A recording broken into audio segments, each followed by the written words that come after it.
Radical Self-Respect. My name is Jared Mello. I'm going to be doing a longer form video today from my car, which is where I do most of my reels as well.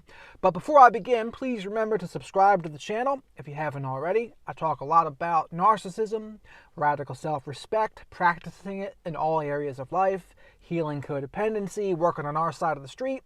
I'll do some interviews from time to time, talk about supplements from time to time, and sometimes just a grab bag type episode. And at the end, if you liked the video, please remember to like it. Now, today what I'm going to talk about is a post I made on Facebook the other day.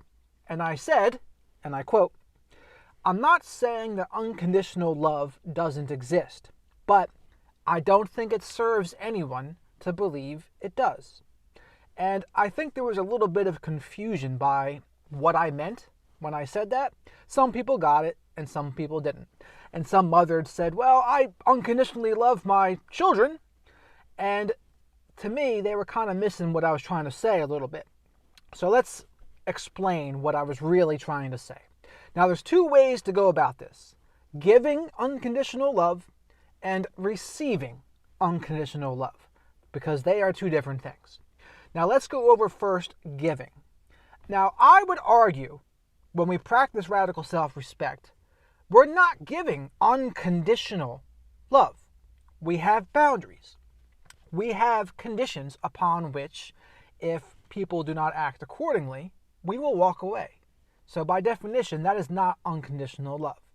And the only times I would even think about giving unconditional love are if you're a parent or if you marry someone and get a husband or a wife.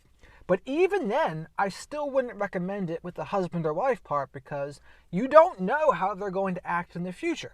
And you could say, well, when you marry them, you are making a covenant to be with them forever no matter what. But I can't get behind that kind of covenant, so that's why I don't like it. Now, and even as a parent, you just don't know what your children are going to do.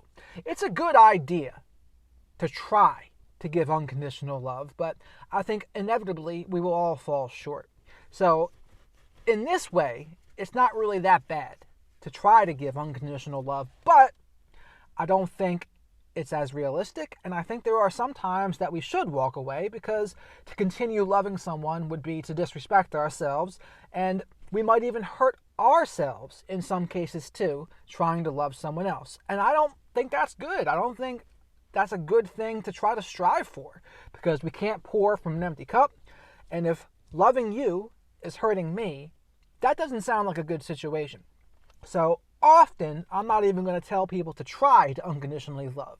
The only time I would say try is if it's a parent. Now, with the other side of it, receiving unconditional love. And this is where I'll say it really doesn't make any sense at all to believe in it, because when we believe in receiving unconditional love, what are we saying? What are our beliefs? And I would say to expect someone else to unconditionally love us, I think that is setting us up for failure. Because the other side of it would be, people think, oh, I don't have to change, I don't have to grow, I don't have to improve myself or work on my side of the street, because whomever is supposed to be in my life will just unconditionally love me. And I don't think that's realistic. And so that's why I say I don't think it serves us to believe in unconditional love, especially receiving it, because most times we will be disappointed. At worst, people use it as an excuse to not improve in their own lives and to grow. So either way you look at it, I just don't think it helps us to believe it. Where is the benefit in believing in receiving unconditional love? Is it so that you feel more okay making mistakes? But if you're the type of person that is going to make mistakes and then not work on them and trying to improve, I mean, that's a problem anyway. So I think believing in receiving unconditional love is usually a recipe for resentment, a recipe for disappointment, and we're always better off believing that it's not there. We are better off believing that, now, people are probably going to have boundaries, people are going to have self-respect, and ultimately that comes down to conditions. They are going to have conditions for loving you. That's just reality. And I don't think that's a problem believing that. Now, if you're a mother or something and you want to pride yourself on giving unconditional love, I would say, okay, you probably should at least try when it's your own children, right? But even then, as an adult, you don't know what the kids are going to do. Like, there's people that do all sorts of terrible things, and you might think you'll be able to unconditionally love them through it all, but in practice and in reality, it might not always be that easy because you don't know what they're going to do. And you might say, oh, there's nothing they could do that would make me not love them. And I would say, well, there could be some challenges that come around. So I don't think it's as problematic to believe in giving unconditional love, only to the point that we know we're not going to set ourselves up for failure and to hurt ourselves. Because that's the problem with giving it, where if someone takes advantage of our unconditional love, then we're the ones being hurt. Then we're the ones that are disrespecting ourselves, and I can't stand for that. I can't endorse that on this channel. And in regards to receiving it, it's best just to believe you won't receive it unconditionally. You'll receive it if you're a good partner, if you put effort into the relationship, if you work on communication, if you work on settling conflicts in a healthy way. The idea of wanting to receive unconditional love can seem more childish to me, honestly, because a lot of times people would see it as a get-out-of-jail-free card. Oh, I can do whatever I want because someone who's meant to be in my life will unconditionally love me. No, I mean, that's probably not going to work out too well for you, and you're going to have to take that into consideration.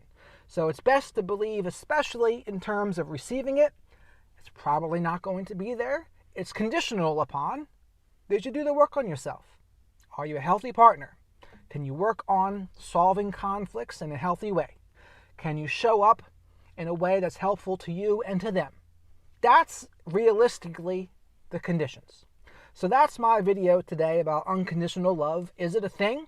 Should we believe in it? Or is it better off for us just to not believe it exists? Let me know what you think about what I talked about here in this video. I'll be very curious to hear your thoughts. And remember this, there's two ways to go about it: giving unconditional love and receiving unconditional love. Tell me your thoughts below on both. So if you got this far, please remember to like the video. If you liked what I had to say, share this video with others that you think might benefit. And again, subscribe to the channel if you haven't already. So with that, thank you very much for watching and have a great rest of your day.